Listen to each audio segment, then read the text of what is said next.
Okay, go ahead while we're waiting on you to finish your data question. Go ahead and get out DNA history and structure notes. If you don't have those, I have some copies right there. Make sure you have your notes printed tomorrow.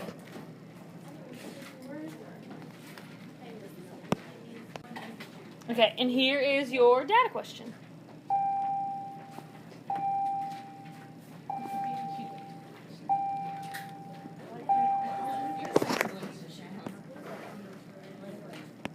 Okay, looking at this data question, hopefully you read your notes last night. But even if you didn't read your notes, you could still figure it out. Okay, so the question says, look at the picture. The Hershey-Chase experiment was an important scientific milestone in the advancement of understanding modern genetics. Okay, so let's pretend like you did not read your notes last night. Let's pretend like when you come to a question on the AP test, you have no idea what the answer is. It's going to happen sometimes. Somebody tell me which ones could you mark out and why?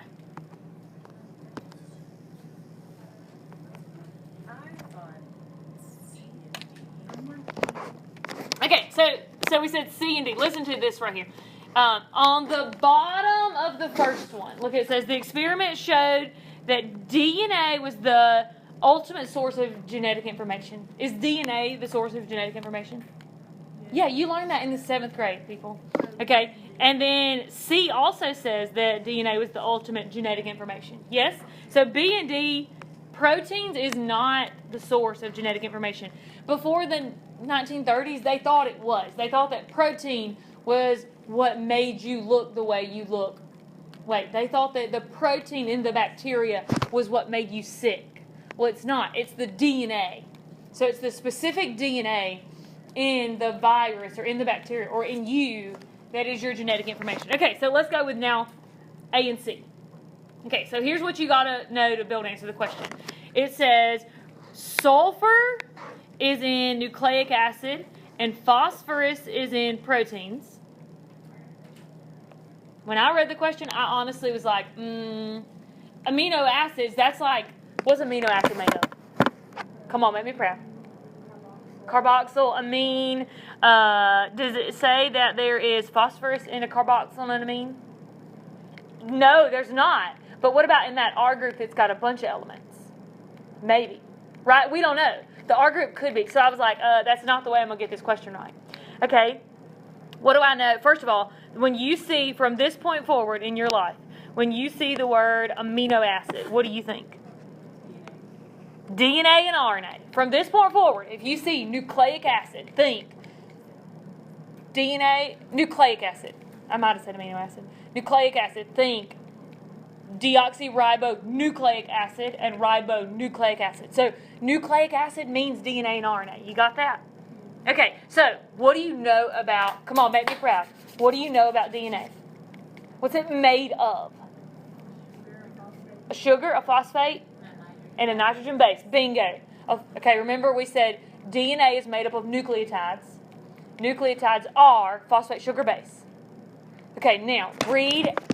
A says sulfur is in nucleic acid. Phosphate sugar base. Did I say sulfur? No. Okay, read C now. Radioactive sulfur was used to track the amino acid cysteine. Is sulfur in amino acids? Maybe. Isn't that the same thing? Sulfur in amino acids? Maybe. No, I'm talking about as A. Sulfur. Okay, A says, if you look back, A says it's in nucleic acids. B and C says it's in amino acids. Good question. Okay, so the answer is C, because if you look right here at the wording, it says sulfur is in amino acids and phosphorus, look, phosphate sugar base is in nucleic acids. Phosphate sugar base. DNA has phosphate in it, okay? Somebody tell me, how did you know that amino acids has sulfur in it? I just looked at the picture because in the sulfur it had proteins were being used and the bottom one was DNA. And A said that the phosphorus used the proteins and it didn't. It was the other one. It was sulfur that used proteins. Okay, So I like that. She's exactly right. But that was perfect. She's looked at the picture. But how did you know, without looking at the picture, how did you know that proteins or amino acids had sulfur?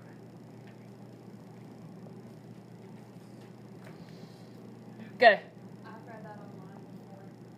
Yeah, but we knew it. We talked about it in here. Come on. Proteins have sulfur.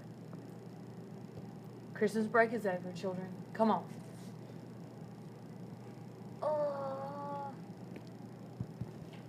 Okay, think protein structure, protein folding, protein bonds. Proteins have disulfide bridges. Do you think that disulfide has sulfur in it? Yeah, probably 2 of them, right? Disulfide, probably has 2 of them. Woo! Christmas is over, children's. All right, go ahead and get those notes out for me.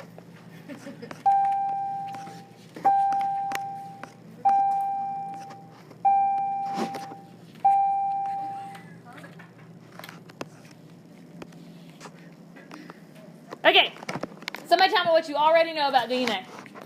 We just said a bunch. Go. DNA is Double helix, right? So you all know what a double helix looks like.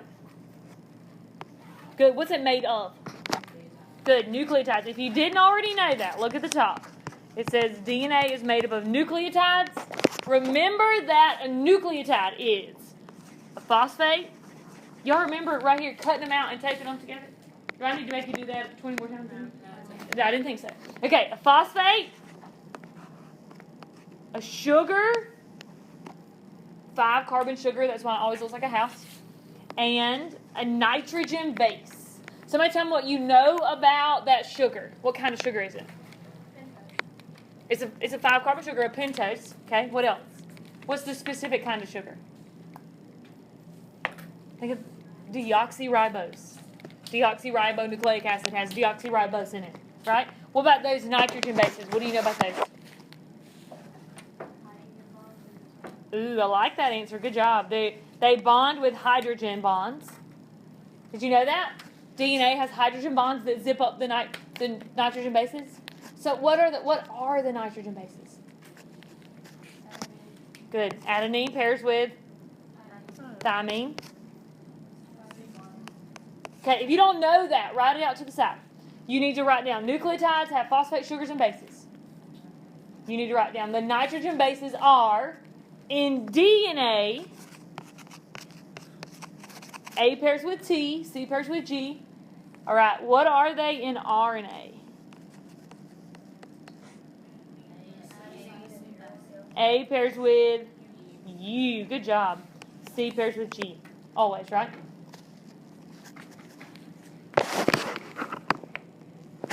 Good job.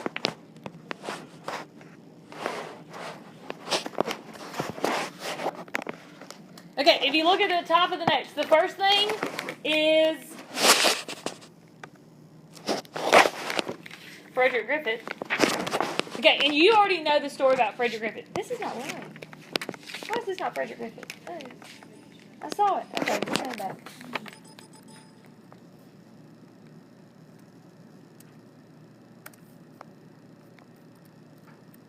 Okay, there's your nucleotides. Sorry, I don't know what happened there. There's your nucleotides with, if you look, phosphate sugar base. Yes, ma'am.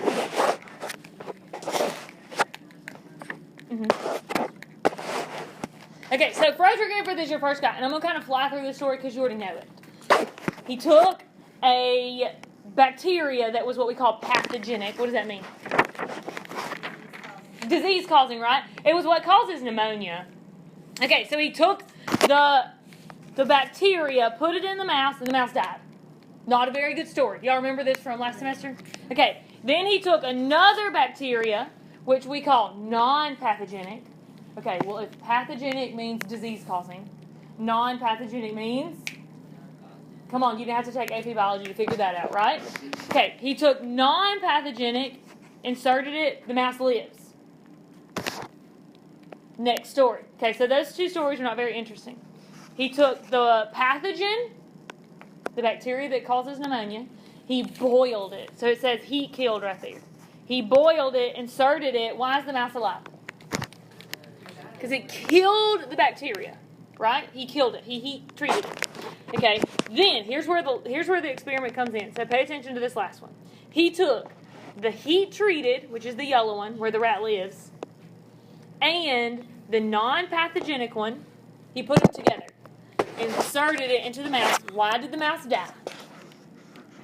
It lived in this case, and it lived in this case. Why, when they were together, did it die? Absolutely. The living bacteria took up, absorbed, and used the DNA from the pathogenic bacteria. Okay, what is that word called? Where one bacteria uses the DNA. What's it called? Transformation. Highlight that word. You want to know that Frederick Griffith in 1928 did transformation. Okay, do you see, like, close to the bottom, like 3 lines from the bottom, it says, in quotations, some instructional agents were exchanged between the dead, highlight all that. Some instructional agent was exchanged between the dead pathogenic bacteria and the living non-pathogenic bacteria. Why did we call it some instructional agent? What is the instructional agent? DNA. Why didn't we say DNA? Bingo. In 1928, we didn't know what DNA was. DNA wasn't termed until the 40s. So he said something in this dead bacteria right here, something in this dead bacteria went inside or was used by this bacteria, and it killed the mouse. Got it? Frederick Griffith, that's called transformation. Does anybody remember what it was called? So when DNA is exchanged that way, it's called transformation. What's it called when it's exchanged through a pili? Conjugation. Good. What's it called when it's exchanged through a virus? Whoop, whoop. Transduction. Good job. Okay, so that was transformation. Avery was next. And Avery said, he was the first guy that said, what is that agent that made the mouse die? And we now know that that agent is DNA. So highlight, he wanted to know, find out what the instructional agent is, and then highlight on B, DNA. Avery said, what is it that makes us sick? What is it that makes us us? And it's DNA. Okay, let me tell you what he did. Imagine right here, the Annie Lar is a mouse. He took the bacteria and he put it in Annie Lar and she died. Okay, good enough? Then he took the bacteria and he killed the protein inside it with an enzyme called proteinase or something like that. He killed the protein. When he put the bacteria inside Annie Lar, did she live or die? She died. Why? Because the DNA still went inside her, right? Okay, now, bacteria. She took and killed the RNA with like RNase. Put it inside Annie Lar. Did she live or die? If I kill the RNA and I put the bacteria inside her, does she live or die? She dies. The DNA went inside her. It made her sick. Right? So you kill the RNA, she still dies. You kill the protein, she still dies. Now, what if I kill the DNA with an enzyme called DNAase? Right? What if I kill the DNA? Then does she live or die? She lives, right? Good. So that's what Avery did. He proved that it was DNA in bacteria. Okay? Hershey and Chase were next. Look how cute they are. Ooh. Ooh. What kind of clothes are they wearing? No, I'm just kidding. It was a long time ago. 1952. Okay, Hershey and Chase were people, and they said, okay, well, we know it's DNA in bacteria. What is it in a virus that makes us sick? Okay, now, think about last semester when we talked about how HIV incorporated what into helper T cells? Come on, make me proud. HIV. First of all, what kind of cell did it infect? Helper T cells, right? Your white blood cells. So HIV is a virus that would infect a person, hopefully not ours, a person's white blood cells. They're helper T cells, right? Okay, what did it do? Remember, it did reverse it. But what did it put into it? Like it looked like this. What did the virus put into the cell? It's put in RNA, but in this case, pretend DNA, because it's normally DNA. HIV just has RNA. Okay, so this right here is what we call a bacteriophage or a bacteriophage. It can be pronounced either way. Phage means what? Don't think your prefixes and suffixes. It means virus. Okay, I thought we might know that. It does mean to eat, but it also means virus. Okay, so a bacteriophage, maybe write this out to the side. A bacteriophage is a virus. It might be in the notes. A bacteriophage is a virus that infects bacteria. It's a virus that infects bacteria.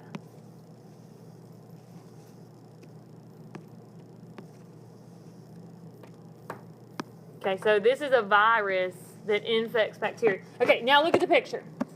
This picture shows the virus, and do you see how it's like inserting this little thing right there? That is DNA. The virus is inserting its DNA right there. What is DNA made of? Nucleotides, which are made of phosphate sugar base, right? Okay, time out. You got to know the difference in an amino acid and a nucleic acid. What's an amino acid? A protein. What's a nucleic acid? A DNA. You got the difference? Don't get those too confused because I know they sound alike. Okay, so the virus incorporates its DNA. Okay, so Hershey and Chase were like, I got an idea. What we're going to do is we're going to highlight parts of the protein and we're going to highlight parts of the DNA. And we're going to see which one goes into the cell. So they took the virus and they highlighted the phosphorus. So like they put a marker on it. They used radioactive phosphorus. In other words, they made it kind of glow. And then they also highlighted the sulfur. Okay? At the end of the story, the virus, let's say we take a virus and we put it into the bacteria. What's going to be inside the bacteria that glows? Sulfur or phosphorus? Phosphorus. Why? Because phosphorus is what's in DNA. Okay? Why did they highlight sulfur? What has got sulfur in it? Disulfide bridges in amino acids, in proteins, right? Good? So what they did was here's the way the notes say it. They took and on the bacteriophage and E. coli, on one it says they used radioactive sulfur to label the protein. On two it says they used radioactive phosphorus to label the DNA. In the end, number 4, this proved with 100% accuracy that it was DNA in the virus. So what is the difference in what Avery did and what Hershey and Chase did? They both proved the same thing, right? What was the difference in what they proved? You got it? Go, say it. Good. Avery was dealing with the bacteria. Hershey and Chase were dealing with the virus. But they both proved that it was DNA. Okay, we good? Yes? Okay, the next guy, this just shows you a picture of the viruses on a cell. Look at all those little viruses on that cell. Okay, and there's a picture of their experiment. That was what your data question was. Okay, Erwin Chargaff, he was a guy that he said he took a piece of DNA and he said he could figure out that if a person had like 30% A, that's a percent sign, then they would also have 30% T. Why? Because A and T pair together.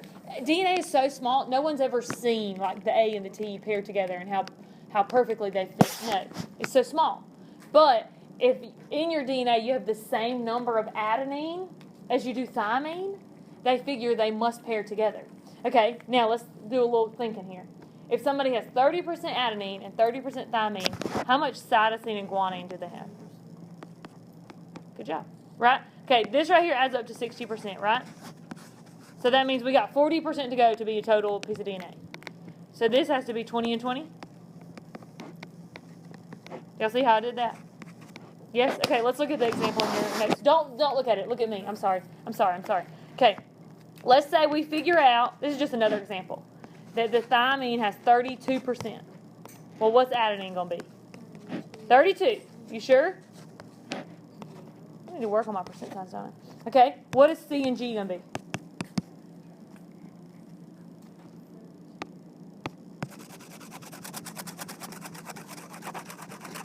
Must have had one. Okay, what we decide? Come on. 18. Good job. Okay, let's go over how. 32 and 32, that equals up to what? 64. Oh, I'm still on eraser.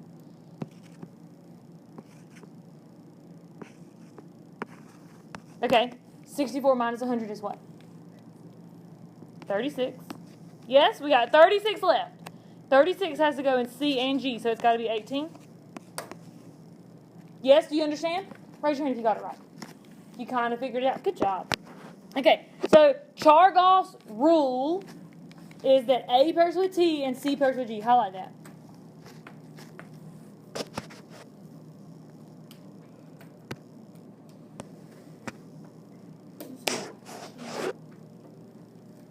Yeah, it's a math question. It's an easy one, right? Okay, next lady is Rosalind Franklin. I feel like she's like one of the only girls that we ever get to study in science. We probably did. Rosalind Franklin, she likes to take pictures. Girls, we like to take pictures. This is cooler than Instagram. It's crystal X-rayography. Okay, so highlight that. Rosalind Franklin performed X-ray crystallography. That's even cooler than Instagram. Okay, well, this is what her picture looked like. It was a picture of DNA. But wait, Miss Gilbert, that's not what DNA looks like. DNA looks like this.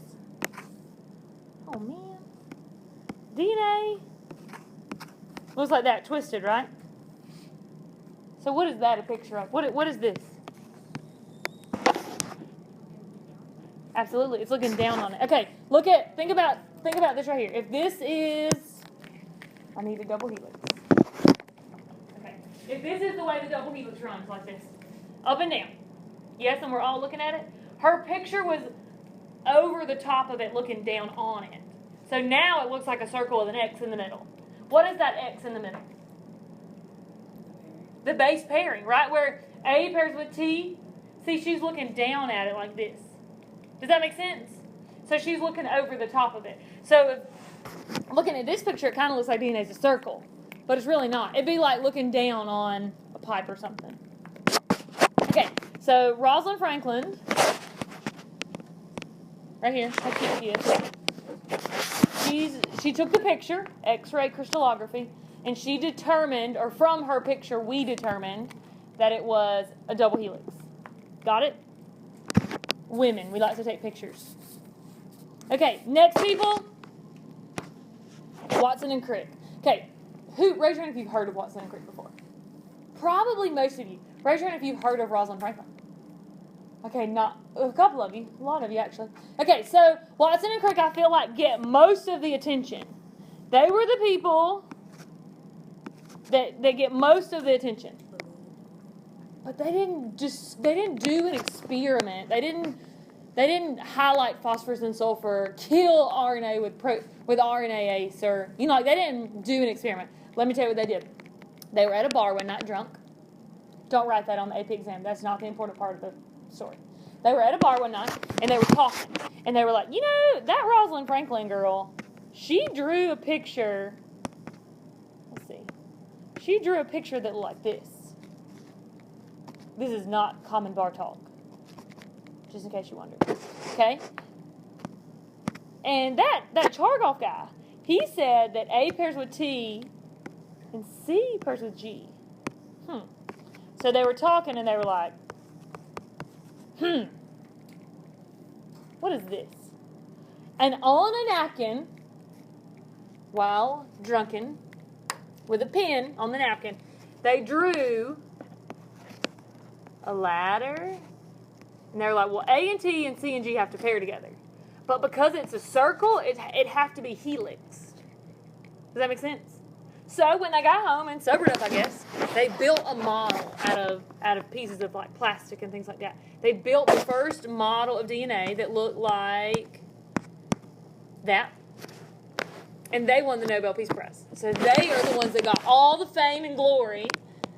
And that was in 1953 for building the first thing. So highlight Watson and Crick, accurate model. They used on B, Chargaff. They used Franklin, her picture. Okay, look right here. What are the type of bond that bonds the nitrogen pairs together? Hydrogen bonds. That's good job. Good job. Make me proud. A pairs with T and C pairs with G with hydrogen bonds. Y'all see that? Okay, one more thing I want you to look at. What do A and G have in common? Good job. But well, looking at the picture, if you didn't know that, what do they both have in common? They're double ring structures. Like, look at, they're bigger. Now look at C and T. They're single ring structures. Do you see how, like, a 2 and a 1 have to pair together? And a 2 and a 1 have to pair together? And a 2 and a 1, why is it like that? Why do a 2 and a 1 have to pair together? Like, think simple. Look at the picture. Why is it perfect for 2 and 1 to pair together every time? Because it makes it the right size. Otherwise, DNA would be like, you know what I mean? Like, it'd be like too short in one area. And I want my DNA to be the right size. Right? My DNA is the right size. Maybe that's what's wrong with y'all. I'm just kidding. Okay. Purines have to pair with pyrimidines. Okay, so the word, if you look at the word purine,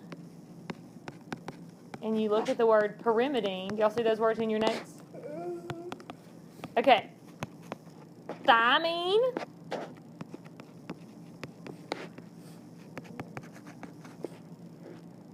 and cytosine are both pyrimidines.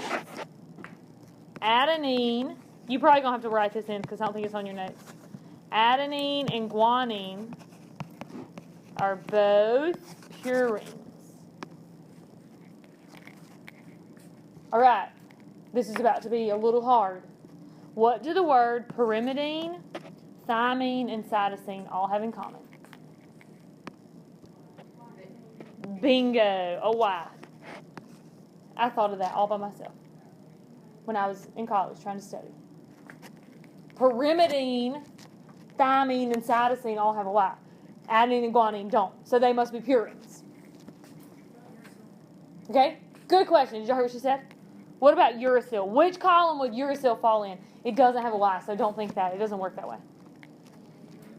Well, what does uracil pair with? Adenine, right? And a purine has to pair with a pyrimidine. So uracil has to fall over here.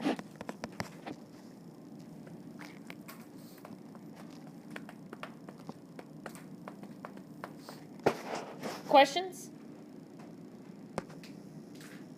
Okay, do me a favor. On the bottom, hydrogen bonds, those are important. Just on the bottom of your notes somewhere, let's make a list and see if we can, y'all can talk about it together and make sure you know everything these people did. Okay, so first we had Griffith,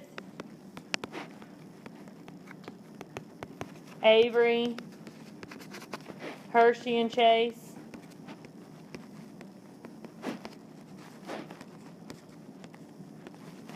Watson and Crick,